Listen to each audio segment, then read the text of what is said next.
Hi friends, ఈరోజు నేను పద్మపురాణం మందలి మాఘపురాణంలో 27వ అధ్యాయాన్ని మీతో షేర్ చేసుకోబోతున్నాను. ముందటి అధ్యాయం యొక్క వీడియో లింకులు కింద డిస్క్రిప్షన్లో ఇస్తాను, తప్పకుండా చూడండి. వీడియోలోకి వెళ్ళే ముందు ఒక చిన్న రిక్వెస్ట్ ఫ్రెండ్స్, నా వీడియోని పూర్తిగా చూడడం, లైక్ చేయడం, షేర్ చేయడం, మీ ఒపీనియన్ నా కామెంట్ రూపంలో తెలియచేయడం మర్చిపోకండి. మీరు అలా లైక్ చేయడం, షేర్ చేయడం, కామెంట్ చేయడం వల్ల నా వీడియో మరికొంతమందికి రీచ్ అయ్యే అవకాశం ఉంటుంది. ఈరోజు అధ్యాయంలో సులక్షణ మహారాజు గారి కథ గురించి గృత్నమద మహర్షి గారు వివరిస్తున్నారు.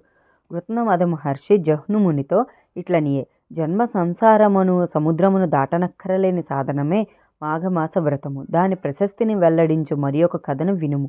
పూర్వం ద్వాపర యుగమున అంగదేశమున పాలించు సులక్షణుడు అనే రాజు కలడు. అతడు సూర్యవంశమును జన్మించినవాడు. బలపరాక్రమములు కలవాడు. ప్రజలను చక్కగా పరిపాలించేవాడు. వానికి 100 భార్యలున్నను సంతానం మాత్రం లేదు. రాజులందరూ వానికి సామంతులై కప్పములు చెల్లించుచున్నారు. సంతానం లేదని విచారం మాత్రం రాజునికి తప్పలేదు. ఏమేమి చేసినా కులవర్ధనుడగు పుత్రుడు జన్మించును. పెద్దలు పుత్రులు లేని వారికి, దరిద్రునికి, కృతజ్ఞునకు, వేదహీనుడికి, విప్రునికి సద్గతి లేదని అందురు. పుత్రులు లేని నేను మహర్షుల ఆశ్రమమునకు పోయి అచట పెద్దలను ప్రార్థించినచో పుత్రులు కలుగుటకు వారేమైనా ఉపాయం చెప్పగలరేమో ప్రయత్నించి చూచెదను అని నిశ్చయించుకొని అనేక మంది మహర్షుల కల నైమిసారణ్యమునకు పోవుటయే మంచిది అని నైమిసారణ్యమునకు వెళ్ళాను. అచ్చట మునులకు నమస్కరించి తన బాధను వారికి వివరించెను. అప్పుడు వారు కొంతసేపు ఆలోచించి ఇట్లనిరి, రాజా వినుము. నీవు పూర్వజన్మలో సౌరాష్ట్ర మహారాజువు. సర్వసంపన్నుడవైనను మాఘమాసమున రథసప్తమి నాడు కూష్మాండదానమును చేయలేదు. అందువలన నీకీ జన్మలో సంతానం కలగలేదు. ఇందువలననే ఇంతమంది భార్యలున్నను నీకు సంతానం కలగలేదు అని చెప్పిరి. అప్పుడు రాజు నాకు సంతానం కలుగు ఉపాయం చెప్పుడని ప్రార్థించగా అప్పుడు మునులలో ఫలమును మంత్రించి రాజునికి ఇచ్చిరి. దీనిని నీ భార్యలకి పెట్టుము.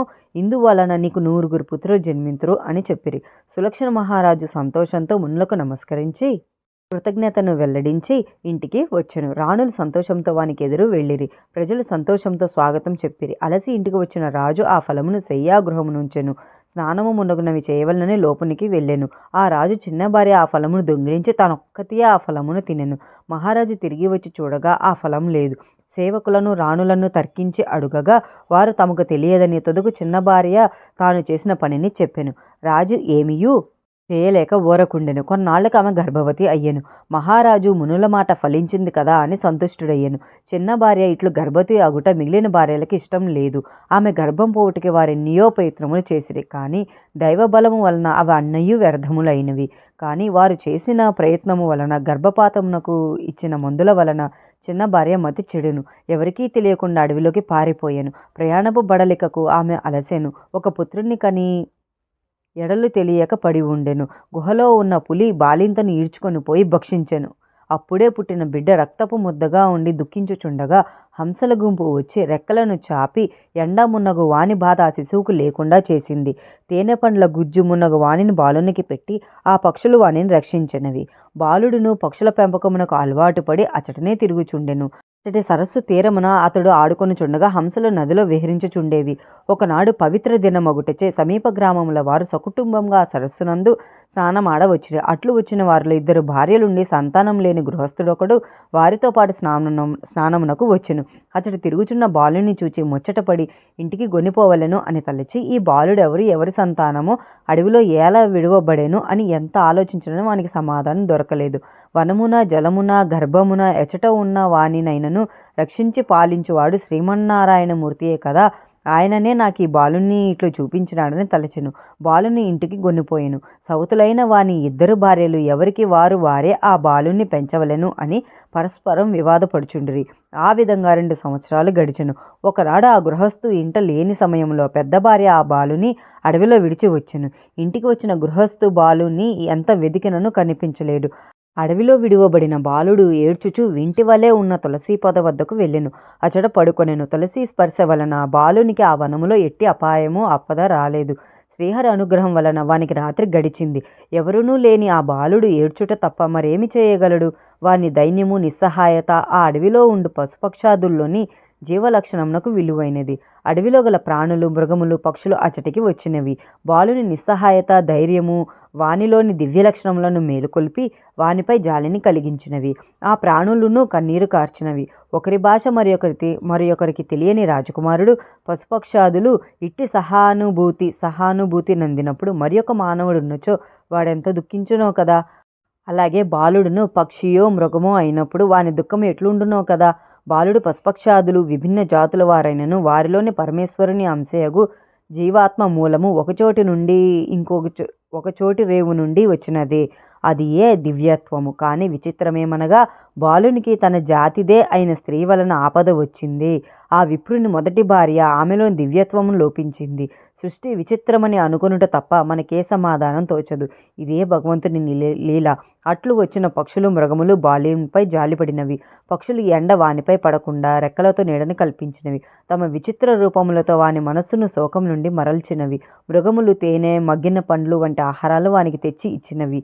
ఈ విధంగా మృగములు, పక్షులు వానికి తాము చేయగలిగిన ఉపచారములను చేసి వానిని దుఃఖమును మాన్పించి తమ ఉపచారములచే వాని ఆకలి తీర్చినవి.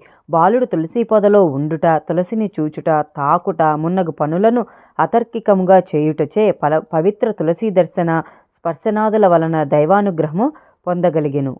తన జాతికి చెందని పశుపక్షాదుల సానుభూతిని, ఉపచారాలని పొందెను. ఆ బాలుని పునర్జన్మ సంస్కారము వలన ఇట్టి సానుభూతిని ఇతరుల నుండి పొందగలిగెను.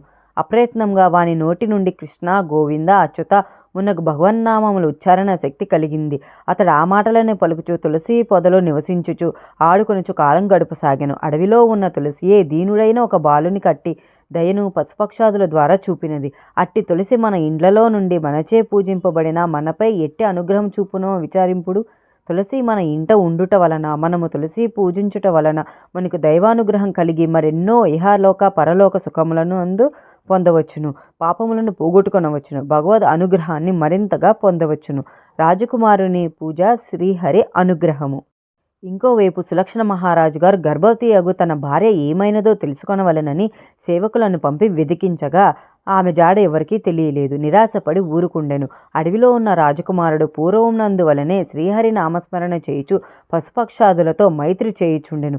తల్లి, తండ్రి, తాత, సోదరుడు ఇట్టి బంధువుల్ని ఎరుగడు. కేవలం శ్రీహరి నామోచ్చరణ, శ్రీహరి పూజ వానికి నిత్యకృత్యములు అయ్యెను. శ్రీహరి దర్శనము కలుగలేదు అని విచారం వానికి కలిగెను. అయినను శ్రీమన్నారాయణ స్మరణ మాత్రం మానలేదు. ఒకనాడు ఆకాశవాణి మాఘస్నాన వ్రతము ఆచరింపుమని వానికి చెప్పెను. రాజకుమారుడు ఆకాశవాణి చెప్పిన మాటలను అనుసరించి మాఘస్నానం పూజ మునగువాని ప్రారంభించెను. మాఘ శుక్ల చతుర్దశి నాడు రాజకుమారుని పూజాంతమున శ్రీహరి వానికి దివ్య దర్శనాన్ని ఇచ్చెను. శుభమును కలిగించు బాహులలో బాలుణ్ణి కౌగిలించుకొనెను. ఓ బాలక, నా భక్తుడవైన నీకు వరమునిత్తును, కోరుకోమని పలికెను. బాలుడును నాకు నీ పాద సాన్నిధ్యము చిరకాలము అనుగ్రహింపుము అని కోరెను. శ్రీహరి, బాలక, నీవు రాజువై ఈ భూమిని చిరకాలం పాలింపుము. మాఘమాస వ్రతమును మానకుము. పుత్ర పౌత్ర సమృద్ధిని, సంపదలను, భోగభాగ్యాలను పొందుము. నీవిప్పుడు నీ తండ్రి వద్దకు పొమ్ము. రాజువై చిరకాలం కీర్తిని, సర్వసంపదలను, సముద్రులను, సర్వసుఖములను అనుభవింపు. మాఘమాస వ్రతమును మాత్రం విడవకుండా చేయుము. ఆ తర్వాత నా సన్నిధిని చేరుమని పలికెను. అచట ఉన్న సునందుడను వానిని పిలిచి రాజకుమారుని వాని తండ్రి వద్దకు చేర్చమని చెప్పెను. సపరివారముగా అంతర్ధానం అందెను. సునందుడు రాజకుమారుని తీసుకుని సులక్షణ మహారాజు వద్దకు వెళ్ళెను. రాజకుమారుని పూర్వవృత్తాంతమును, శ్రీహరి అనుగ్రహమును వానికి వివరించెను. పుత్రుని వానికి అప్పగించెను. తన స్థానమునకు తాను వెళ్ళెను. సులక్షణ మహారాజు ఆశ్చర్యమును, ఆనందమును పొందెను. కుమారునకు సుధర్ముడు అని పేరు పెట్టెను. బాలుడు విద్యాబుద్ధులను పొంది పెద్దవాడైన తర్వాత వాని తన విశాల సామ్రాజ్యమునకు ప్రభువుని చేసిన వృద్ధుడైన సులక్షణుడు భార్యలతో వనమునకు వెళ్ళెను. వానప్రస్థము స్వీకరించి కొంతకాలమునకి మరణించెను. వారి భార్యలను సహాగమనము చేసి పరలోకమునకు భర్తను అనుసరించి తరలేది. సుధర్ముడు భక్తితో తండ్రికి, తల్లులకు శ్రద్ధతో శ్రాద్ధకర్మలను ఆచరించెను. సుధర్ముడును తగిన రాజకన్యను వివాహమాడెను. ధర్మయుక్తంగా ప్రజారంజకముగా చిరకాలము రాజ్యం పాలించెను. పుత్రులను, పౌత్రులను పెక్కుమందిని పొందెను. అతడు ఎప్పుడునూ మాఘమాస వ్రతాన్ని మానలేదు. పుత్రులతోనూ, మనుమలతోనూ, భార్యలతోనూ కలిసి జీవించుచున్నంత వరకు మాఘమాస వ్రతాన్ని ఆచరించును. తుదకు కుమారులకు రాజ్యాన్ని అప్పగించి శ్రీహరి సాన్నిధ్యాన్ని చేరెను. జహ్నుముని, ప్రతి జీవియు తప్పక మాఘమాస వ్రతాన్ని తప్పకుండా విడువకుండా ఆచరింపవలెను. అట్లు చేసిన శ్రీహరి భక్తులు ఎట్టి భయము ఉండదు. ఈ వృత్తాంతమును వినువాడును విష్ణు భక్తుడై మాఘమాస వ్రతమును ఆచరించి విష్ణుప్రియుడై ఇహపరలోక సుఖములను పొంది శ్రీహరి సాన్నిధ్యమును పొందును అనుటలో సందేహం లేదు అని జహ్నుమునికి గృత్నమద మహర్షి చెప్పెను. 27వ అధ్యాయం సమాప్త. మీ అందరూ కూడా వీలు చేసుకొని మాఘమాస స్నానాన్ని ఆచరించి శ్రీహరి పూజని చేసి విష్ణువాలయాన్ని కానీ శివాలయాన్ని కానీ దర్శించి మాఘపురాణాన్ని శ్రవణం కానీ పఠనం కానీ చేసి విష్ణు కృపకు శివకృపకు పాత్రలు కాగలరు. నా వీడియో మీ అందరికీ నచ్చిందనే అనుకుంటున్నాను. నా వీడియో మీ అందరికీ నచ్చినట్లయితే నా వీడియోని లైక్ చేయండి, షేర్ చేయండి. మీ ఒపీనియన్ నాకు కామెంట్ రూపంలో తెలియచేయండి. Thank you for watching.